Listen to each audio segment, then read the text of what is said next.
Based off of how Indiana played Iowa last time, they lost 96-90 in overtime, and the top three scorers for IU were Robert Johnson, James Blackman, and Josh Newkirk.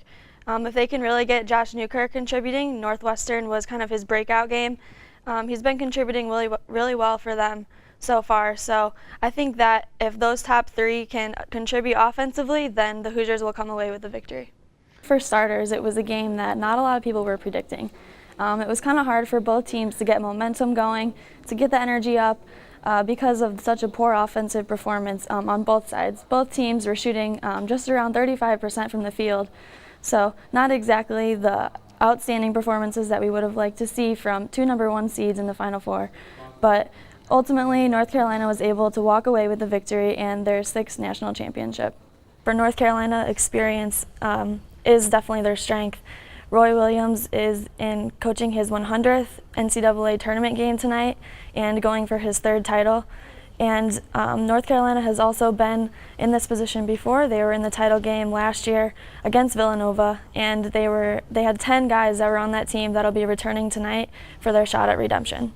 Gonzaga failed to score in the final 2 minutes of the game, and that just really led to their season ending in heartbreak, and they weren't able to recover and come out with their first title win. When any team from the Big Ten is going to go further than the Sweet 16. But in terms of the one that has the best shot, I think that this is the year that Purdue finally wins an NCAA tournament game. Last year they lost to Arkansas Little Rock, and then the year before they lost to Cincinnati. So 2 disappointing losses there for Purdue fans. But I think this is the year Caleb Swanigan can kind of take the team for himself and pull out a win for Purdue. All the attention was on the Farrell Center on Saturday afternoon for a Big 12 matchup between number 3 Kansas and number 4 Baylor. Baylor's uniforms were bright, but the Jayhawks outshined the Bears in a 67-65 victory. Frank Mason led the way for KU with 23 points, while Baylor's Jonathan Motley had 16. The win gives Kansas a 3-game lead in the Big 12 standings over Baylor with 4 games left to play.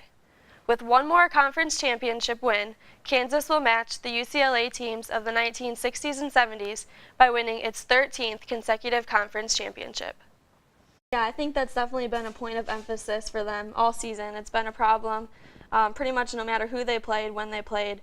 But moving forward, we just kind of seen the same problems from IU in terms of them playing inconsistent with their momentum. They'll have a big lead and end up kind of falling behind.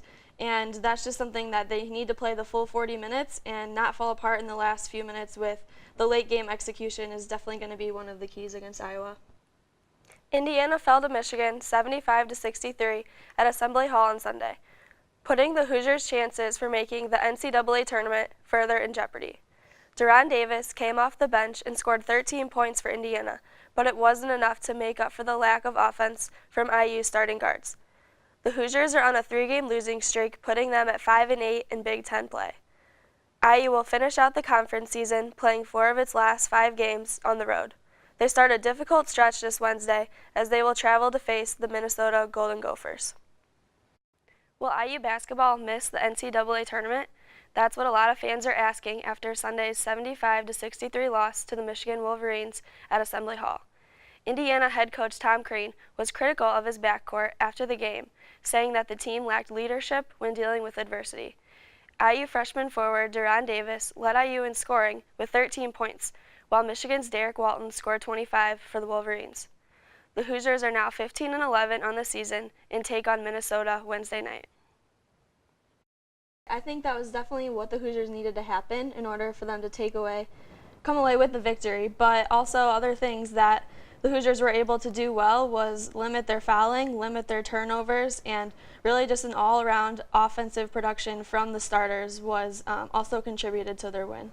They're going to have to come away with either 1 or probably 2 or 3 more wins to get to 19 or 20 wins on the season. Their 7-11 record in conference play isn't going to help them any, in addition to some bad non-conference losses against Fort Wayne as well. But they do have the strengths and the win against Kansas and North Carolina. But I think they're definitely going to need 1 to 2 more wins to see even a shot at making the field.